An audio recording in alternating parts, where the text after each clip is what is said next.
Hi guys, so I'm at Trailguide to the Body. I'm featuring the T7 and the T2. Okay, because these are important landmarkings for the scapula. Okay, and scapula we all know is part of their shoulder girdle, and it's really an important aspect of the movements of the arms and the neck, and it's also a factor. So again, Trailguide to the Body, page 178. Okay, so looking at the posterior view, having your partner lying in prone, you can palpate the spinous process of T2. And you see here, this is the spinous process of T7. Okay, so body type and muscular contraction and other factors affect the positioning of the scapula. Scapula is one, scapula is two, scapula. Okay, so we've established that. So the inferior angle of the scapula will generally lie at the level of the spinous process of T7, okay, while the superior angle is at the level of T2. Okay, so we have to really know this by heart. T2, T7 is where the superior angle, the inferior angle of the scapula. Okay, so your partner being in prone or standing, locate the inferior angle. Keep one hand at the angle while sliding the other medially to the vertebral column. Locate the superior angle.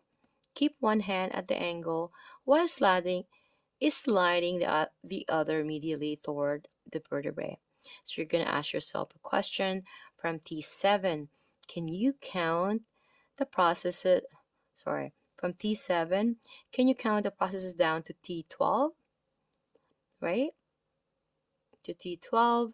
Can you count them up to T2? Right? And can you count down to T7? So looking at image here of 4.29, partner being in prone, look, the therapist is locating the spinous process of C7. C7 and the base of the neck. Okay, I mentioned and I featured a video with regards to the protruding C7. It's really prominent. You can really identify it among other cervical vertebrae. So the spinous process of C7 is located at the base of the neck.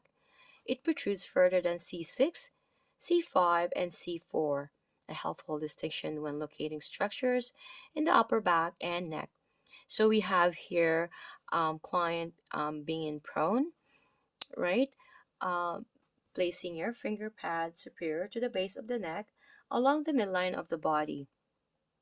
Slide inferiorly, so at the base of the neck, your finger will bump into the processes of C7.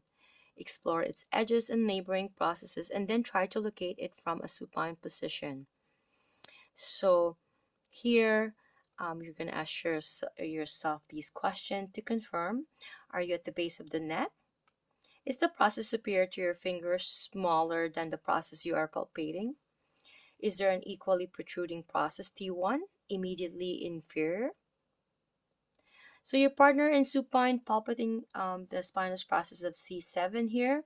When the neck is flexed, the spinous process of C7 shifts superiorly. Okay? It makes sense, right? So if you're flexing the head, the spinous process will go superiorly because flexing is going towards the anterior. So this will go right, it will go up, it will shift superiorly. And T1, however, is buckled in by the first ribs and does not move. Okay, so keep that in mind. It does not move. Okay? With your partner seated, place a finger on the spinous process of the C7 and T1, right? So you can see how, like, the therapist is cupping their hand towards the head of the client, and have your partner slowly flex his neck and observe both processes, right? The C7 tilts superiorly while T1 is stationary. So it's really important that you observe all these, right? While you're palpating or you're touching.